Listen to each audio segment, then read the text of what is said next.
guys, this is Paula with Automated Dynamics and I'm a field applications engineer.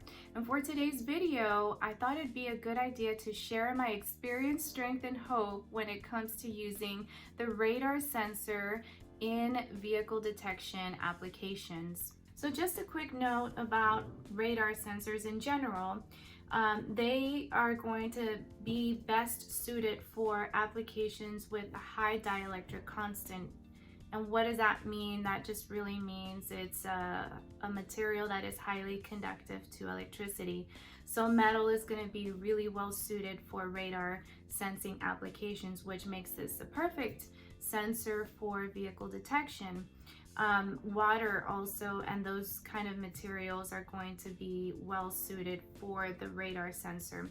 And for today's video, I am going to be focusing on the T30R. This is where my results are going to be coming in from on the software. So while we're in the software, I also kind of want to show you how to get around and what I look for when I'm evaluating a radar sensor application. So let's get into the video. Okay, so we are in the software now and I have my video pulled up of the screen recording that I had for this application, and I want to run through just a real quick overview, generally speaking, of the software, what to expect when you connect to your radar sensor. By the way, you do need a special cable for that, so make sure you always include that with your bill of materials when you're buying this. So once you're connected the sensor to the USB cable, you will come into a type of screen like this, and you've got a nice graph where you're going to see the online status here of what your sensor is detecting. So currently in this page, you can see on this graph, I've got my signal strength on my y-axis and my distance in meters. I've got window threshold settings here, this blue area, and I've got a signal strength threshold crossing as well. And I'll explain some of those settings. All of those settings can be found here on the right hand side. You've got some LEDs here that turn on and off when you've reached those threshold settings that you've selected. And you get some values here for your signal strength and your distance in meters. There's some additional sensor settings here that you can change up, and if you had the analog version of the T30R, that window would appear right here as well. Okay, so let's look at this first picture. Before we get started, let me explain what the application here is with the vehicle detection. I've had multiple types. Some of them we look from the side view of the vehicle, and then the most common that I do have is where you have the sensor mounted on the top and we have a top to bottom view as the vehicle passes by. So this one is where we have a T30R mounted before entering a paint booth, and we're just making sure that the truck has already passed by there because it will trigger a sequence of events. And so in this case, we want to detect the moonroof part of that truck.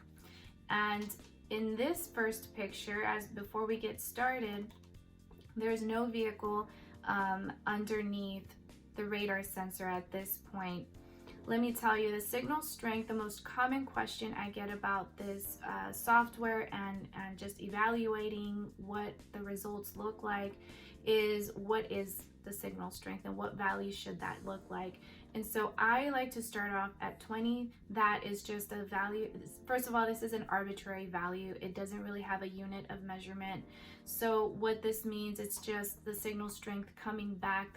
The radar sends waves, and so when the waves come back to the radar sensor, that is the signal strength that is generated. That will dictate the strength of the signal.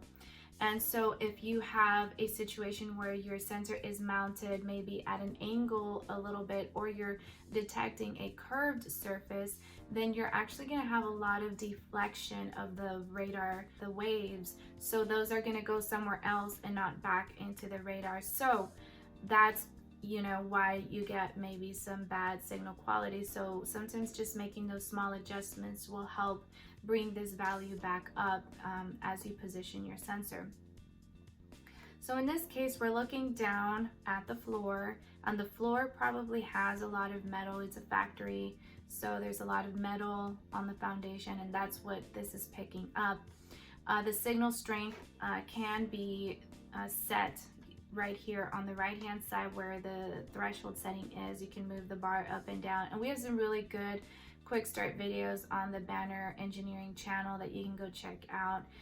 For this one here, we're at about 4 meters distance. We have good signal strength of the floor. If people were to walk underneath here, the signal would probably be a little hump here or something. That would be relatively much weaker strength. And so in this case, you can have what we call a target mode set to nearest target or strongest target. And I usually recommend for these type of vehicle detection applications, more often than not, you're going to want it set to strongest target mode, because that way you can ignore nuisance alarms, you know, like people walking underneath stuff that might trigger a laser, for example. In this case, we can ignore those things. So let's click play now and see what the profile looks like as the vehicle is passing by into the paint booth. So notice immediately we have a lot of noise. We still don't have anything outputting, but you can see that we've got a lot of just a lot of things here being detected. And so nothing here in the zone yet. We set it specifically around the 2 meter mark, so that's where the moon roof should be located. And so this tight window setting is going to allow us to have a solid, discrete output going back to the PLC to tell it that the truck has passed by. So let's click play. It's still kind of moving around quite a bit. We're not exactly where we want to be. And as this moves closer, I believe the truck had stalled for a little bit. And as they're moving closer, you're gonna see it come into this zone very slowly. Up, perfect. Yep, we see it moving very slowly. And you might have missed the little green dot here. You see this little green dot? We now have our LEDs turning on here, and it's not, so this signal has to stabilize a little bit. It's reaching already the signal strength of 20 that we set it to. This is where that green dot is. And so this is a really good reading. You'll notice that this is going to explode all the way up and you no longer see the green dots. So sometimes you miss it, which is why I really enjoy doing screen recordings of the radar software. As we evaluate the application, we can look and see, you know, did we miss something or whatever. So to recap, I really like that this is a tight window. The signal quality is amazing. The position is amazing. I do want to mention the response speed is set to medium, and we did end up changing that to fast because the truck is just going to pass by. It's not actually going to stop. So we want to capture, we want to match our response speed to the type of application that we're seeing. So I will say that, the faster your response speed in any type of sensor application, really, but in this one, you will compromise a little bit of the chatter. You get all that noise. It gets kind of, a little bit heavier the faster you set the speed to, whereas the slower your response speed, the more averaging the sensor will do and give you a steadier result, especially if you're dealing with like an analog output, like a fill level, for example. Fill type applications, I love to set to slow. This one, the appropriate response speed would be fast. I also want to point out here the other humps that we're seeing. So we're seeing something at 4 meters. This is actually still the floor, but notice that the signal quality of that is significantly diminished and filtered out because we have this threshold set to 20 already. So those are the little humps that you want to look at. We probably had something even further below the floor that it's looking at, you know, right around 8.5 meters. So, you know, that's pretty cool.